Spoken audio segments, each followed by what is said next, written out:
Hey, good afternoon, everybody. Lawrence Michael, Operations Manager for Air Quality Remediation, making a post-remediation basement walkthrough video.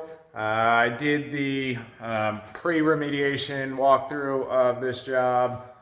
I guess it was almost 2 weeks ago now that we uploaded it. It was a pretty good sized job. So I'll try to post both of them together if I can, so that way the people that want to watch the before and after video simultaneously won't have to try to, dig through our 70 or 80 some videos to be able to find it. But in this job, we did the full basement demo. There was mold throughout the entire basement.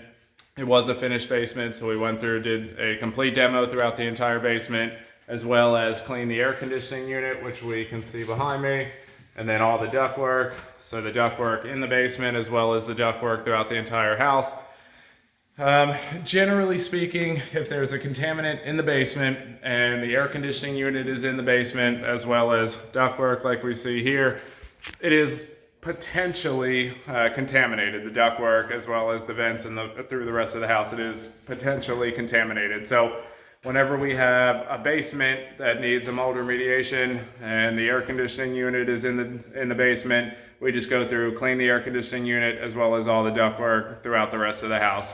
Just so that way we can do our due diligence to make sure that everything's been remediated per the standard, and there's not going to be any risk of cross-contamination or future contamination issues throughout the rest of the house. So just doing a quick walkthrough, we can see that everything's been completely demoed. There used to be drywall and wood paneling here, as well as metal studs. The metal studs were so rusted out and corroded, there was no salvaging them.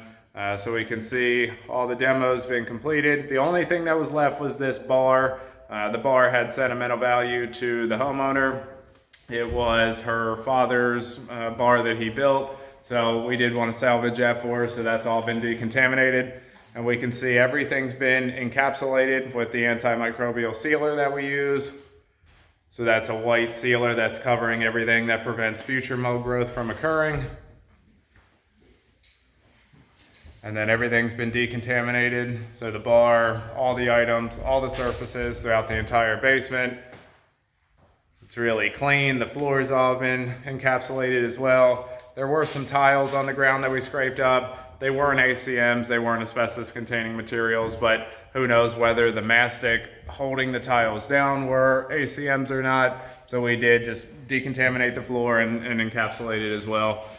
Here we can see on the ductwork, we installed our removable access doors just like always.